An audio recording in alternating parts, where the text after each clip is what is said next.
18 वर्ष आधी तुम्ही काय करत होता? नाही नाही, गोड गुलाबी आठवणी आठवू नका. थेट मुद्द्यावर येतो. तुम्ही सेटमॅक्सवर क्रिकेट कसं बघायचं? आता सूर्यवंशमचं काय होणार?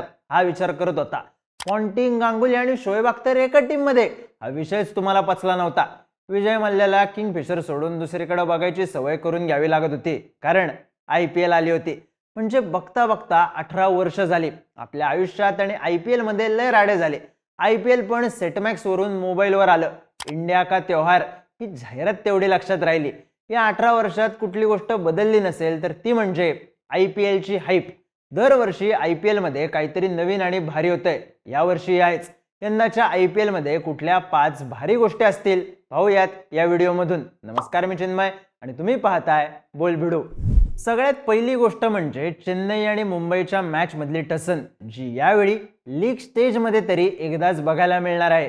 चेन्नई विरुद्ध मुंबई मॅचला एल क्लासिको म्हणतात, पण या टीम्स यंदाच्या IPL मध्ये लीग स्टेजला एकदाच समोरासमोर येतील. जी टीम हारेल तिला बदला घ्यायला दुसरी मॅच मिळणार नाही. पण असं का? तर यावेळीही IPLचं शेड्यूल ठरवायला सीडिंगची पद्धत वापरली आहे. त्यासाठी ग्रुप ए आणि ग्रुप बी असे 2 ग्रुप बनवलेत. प्रत्येक ग्रुपमध्ये 5 टीम्स आहेत. ग्रुप ए मध्ये चेन्नई, कोलकाता, राजस्थान, बँगलोर, पंजाब या टीम्स आहेत. तर ग्रुप बी मध्ये मुंबई, हैदराबाद, दिल्ली, लखनौ, गुजरात या टीम्स आहेत. प्रत्येक टीम आपापल्या ग्रुपमधल्या टीम सोबत 2 मॅचेस खेळेल आणि दुसऱ्या ग्रुपमधल्या फक्त एका टीम सोबत 2 आणि बाकीच्या 4 टीम सोबत प्रत्येकी 1 मॅच खेळेल. प्रत्येक टीम सीझन मध्ये एकूण 14 लीग मॅचेस खेळेल. पण मेन डाव हा आहे की मुंबई वर्सेस चेन्नई कदाचित एकच मॅच असेल. त्यामुळं जो काय राडा असेल तो रविवारीच. आता या सीझनची दुसरी स्पेशल गोष्ट म्हणजे सगळ्यात तरुण आणि सगळ्यात वयस्कर प्लेयर्स. हा सीझन खेळणारा सगळ्यात वयस्कर प्लेयर आहे चेन्नई सुपर किंग्सचा MS धोनी, वय वर्ष 42. तर सगळ्यात तरुण प्लेयर आहे राजस्थान रॉयल्सचा वैभव सूर्यवंशी, वय वर्ष 13. या दोघांच्या वयात अंतर आहे 29 वर्षांचं. 30 मार्चला RR वर्सेस CSK मॅच मध्ये हे दोघं आपल्याला एकत्र बघायला मिळू शकतात. आणखी एक इंटरेस्टिंग गोष्ट म्हणजे यावेळी IPL मधला सगळ्यात तरुण आणि सगळ्यात वयस्कर प्लेयर हे अनकॅप्ड इंडियन प्लेयर म्हणून खेळतील. धोनी टीम इंडियाकडून 16 वर्ष खेळला असला तरी नव्या नियमानुसार धोनी अनकॅप्ड प्लेयर म्हणून ही IPL खेळतोय. त्याला चेन्नईनं 4 कोटींमध्ये रिटेन केलंय. तर वैभवला राजस्थान रॉयल्सनं 1.1 कोटी रुपये मोजत टीम मध्ये घेतलंय. वैभवचा जन्म झाला होता तोवर धोनीनं 1 IPL आणि 2 वर्ल्ड कप जिंकले होते. धोनीची वयावरून टिंगल करत असाल तर थांबा. IPLच्या इतिहासातला सगळ्यात वयस्कर प्लेयर धोनी नाहीये, तो आहे ब्रॅड हॉग. 2016 साली 45 वर्षांचा ब्रॅड हॉग KKR कडून IPL खेळला होता. म्हणजे धोनीकडून अजून 3 वर्ष तर आहेतच. तिसरी स्पेशल गोष्ट म्हणजे IPLचे नवीन नियम. पहिला नियम आहे लाळे संदर्भातला.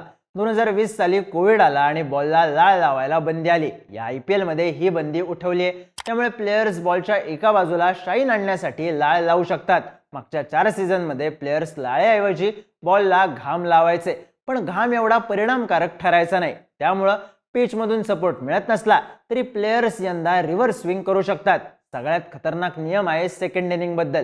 सेकंड इनिंग मध्ये फिल्डिंग टीम 2 बॉल वापरू शकते. IPLच्या मॅचेस रात्री असतात, त्यामुळे सेकंड इनिंग मध्ये मैदानावर दव पडतं आणि बॉल ओलावतो. त्यामुळे टॉस जिंकल्यावर कॅप्टन पहिली बॉलिंग घेतात आणि दुसऱ्या इनिंग मध्ये बॉलिंग करणाऱ्या बॉलर्सचे ग्रिप न मिळाल्यामुळे होणारे हाल बघतात. कारण बॉलिंग करताना बॉल हातातून निसटतो. आता दुसऱ्या इनिंग मध्ये जर दव पडलं तर 11व्या ओव्हर नंतर अंपायर्स दुसरा बॉल घ्यायचा निर्णय घेऊ शकतात.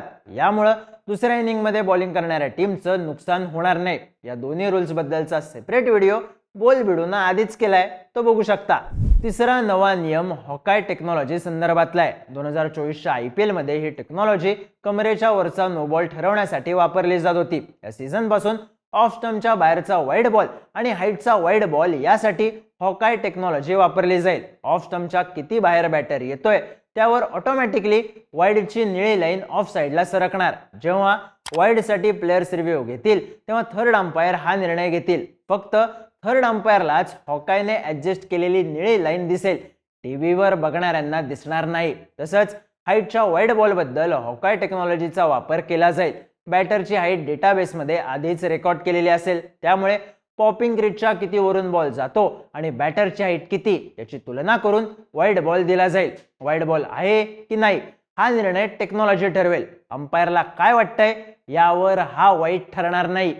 चौथा नियम कॅप्टन बद्दलचा. जर एखाद्या टीमनं एका सीझनमध्ये 3 वेळा ओव्हर रेट स्लो ठेवला तर प्लेयर्सला वाढीव दंड तर बसायचाच, पण टीमच्या कॅप्टनवर एका मॅचची बंदी यायची. मागच्या वर्षी मुंबई इंडियन्सचा 3 मॅचेसमध्ये ओव्हर रेट स्लो होता. त्यातली तिसरी मॅच त्या सीझनची त्यांची शेवटची मॅच होती. त्यामुळे 2025च्या सीझनची मुंबई इंडियन्सची पहिली मॅच कॅप्टन हार्दिक पंड्या खेळू शकणार नाही. त्याच्यावर एका मॅचची बंदी घालण्यात आली. पण अशी शिक्षा झालेला हार्दिक हा शेवटचा प्लेअर, कारण हा नियम या सीझन पासून काढून टाकण्यात आलाय. त्याऐवजी प्लेयर्सला डीमेरिट पॉइंट्स मिळणार आहेत. त्यानुसार मॅच रेफरी फाईन लावू शकणार आहेत. लेवल 1 ची चूक असेल तर 25 ते 75% मॅच फीज कापली जाऊ शकते आणि त्यासोबत डीमेरिट पॉइंट्स दिले जाणार आहेत. हे पॉइंट्स पुढची 3 वर्ष मोजले जाणार. प्रत्येक 4 डीमेरिट पॉइंट्सला रेफरी 100% मॅच फीजचा फाईन लावू शकतात किंवा डीमेरिट पॉइंट्स देऊ शकतात. पण हे पॉइंट्स पुढे एखाद्या प्लेअरवर एका मॅचची बंदी आणू शकतात. पण स्लो ओव्हर रेटसाठी लगेच एक मॅच खेळण्यावर बंदी येणार नाही. चौथी स्पेशल गोष्ट म्हणजे या सीझनमध्ये एकच इंटरनॅशनल कॅप्टन आहे. तो म्हणजे सनरायझर्स हैदराबादचा कॅप्टन पॅट कमिन्स. हात लावल त्याचं सोनं करणारा कॅप्टन म्हणजे पॅट कमिन्स. कमिन्सनं भारताला हरवून ऑस्ट्रेलियाला one day world cup, test championship, border Gavaskar trophy जिंकून दिली. त्याच्या इतका यशस्वी कॅप्टन इंटरनॅशनल क्रिकेटमध्ये सध्या तरी कोणीच नाही. त्यामुळं कमिन्सला आता IPL ट्रॉफी जिंकून पुन्हा बादशाह व्हायचंय. पण कॅप्टन्सच्या गर्दीत हा एकटाच परदेशी प्लेअर आहे. बाकी 5 टीम्सनी कॅप्टन बदललेत. दिल्लीनं रिषभ पंतला रिलीज केलं आणि अक्षर पटेलला कॅप्टन केलं. कोलकातानं ट्रॉफी जिंकून सुद्धा श्रेयस अय्यरला रिलीज केलं आणि ऑक्शनमध्ये दुसऱ्या राऊंडला रहाणेला विकत घेतलं आणि त्याला कॅप्टन केलं. रिलीज झालेला श्रेयस अय्यर शिखर धवनच्या जागी पंजाबचा कॅप्टन बनलाय. तर दिल्लीचा रिषभ आता लखनौचा कॅप्टन असेल. बँगलोरनं ई साला कप नामदे म्हणत रजत पाटीदारवर जुनीच जबाबदारी नव्याने दिली आहे. तर चेन्नईचा ऋतुराज, राजस्थानचा संजू, गुजरातचा शुभमन आणि मुंबईचा हार्दिक तेवढे कायम राहिलेत. आता शेवटची आणि 5वी भारी गोष्ट, IPLचा हा 18वा सीझन. 2008 मध्ये IPL सुरू झाल्यापासून कित्येक प्लेयर्स आले आणि गेले, पण 2008 सालापासून IPLचा प्लेअर म्हणून भाग असलेले फक्त 4 प्लेयर्स सलग 18व्या सीझन मध्येही खेळतील. पहिला प्लेअर आहे चेन्नईचा थाला अर्थात MS धोनी.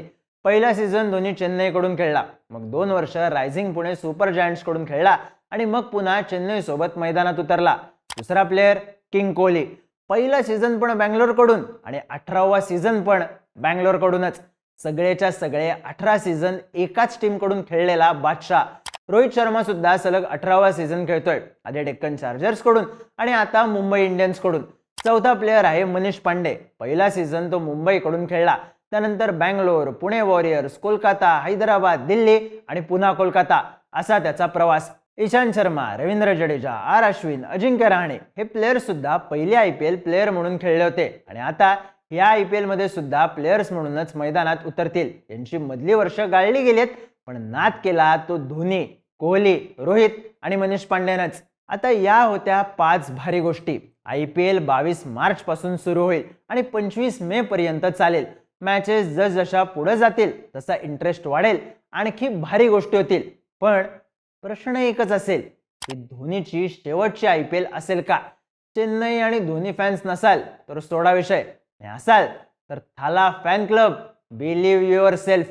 या IPL मध्ये काय भारी होईल? तुमची मतं आणि प्रतिक्रिया कमेंट्समध्ये नक्की सांगा आणि IPL बद्दलचे इंटरेस्टिंग व्हिडिओज पाहण्यासाठी बोलबिडूच्या YouTube चॅनलला सबस्क्राईब करायला विसरू नका.